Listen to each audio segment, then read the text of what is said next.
Hello বন্ধুরা, কেমন আছেন সবাই? আরও একটি ফাইনাল ম্যাচ, নিউজিল্যান্ড বনাম ইন্ডিয়ার আজকের খেলাটি।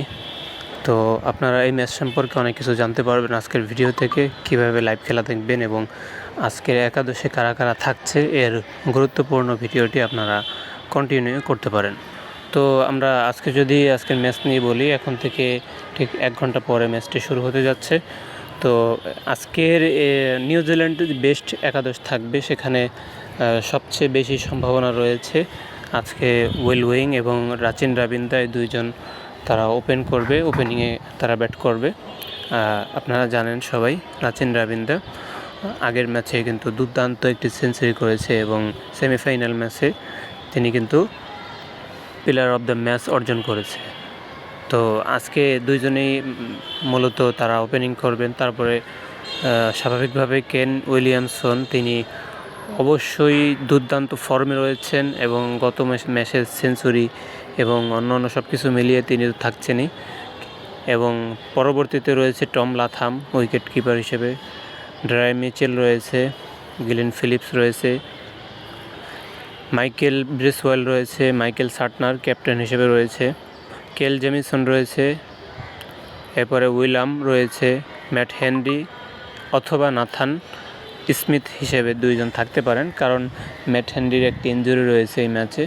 তো এই ম্যাচে হয়তো ম্যাট হেনরি নাও দেখা যেতে পারে। আপনারা অবশ্যই জানেন যে ম্যাট হেনরি কিন্তু নিউজিল্যান্ডের একজন ভালো বোলার হিসেবে আমরা জানি। তো এই ম্যাচে ভারতেরও কিন্তু একটি একাদশ থাকবে, দুর্দান্ত একটা কঠিন একাদশী তারা দেওয়ার চেষ্টা করবে। তো স্বাভাবিকভাবেই ওপেনিংয়ে থাকবেন রোহিত শর্মা এবং শুভমান গিল, বিরাট কোহলি থাকবেন, তারপরে শ্রেয়াস আয়ার থাকবেন, কেএল রাহুল থাকবেন, হার্দিক পান্ডিয়া, অক্ষর প্যাটেল, রবীন্দ্র জাদেজা, কুলদীপ যাদব, মোহাম্মদ শামি অথবা বরুণ চক্রবর্তী, দুইজনের একজন থাকতে পারেন। তবে কুলদীপ যাদবের জায়গায় বরুণ চক্রবর্তী ঢুকতে পারেন একজন স্পিন অপশন হিসেবে।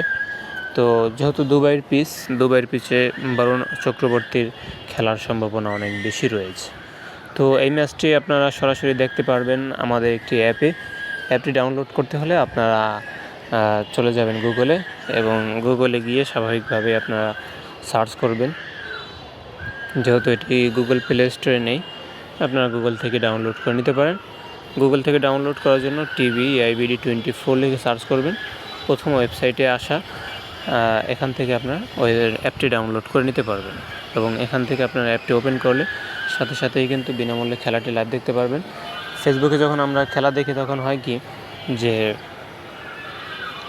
খেলাটি কপিরাইটের কারণে বারবার বন্ধ হয়ে যায়, দেখা যায় না, এবং নির্ধারিত সময় যখন আপনি খেলা দেখবেন তখন খেলা খুঁজতে অনেক ঝামেলা হয়ে যায়, কমেন্ট্রি শোনা যায় না, তারপরে বারবার লিঙ্ক ক্লিক করো, এই ধরনের কথা রয়েছে। তো আশা করি আপনারা এইভাবেই কিন্তু ম্যাচটি উপভোগ করতে পারবেন। ভিডিওটি কেমন লাগলো জানাবেন এবং কোন দল আজকে জিতবে সেটি কমেন্টে জানাতে পারেন। ধন্যবাদ।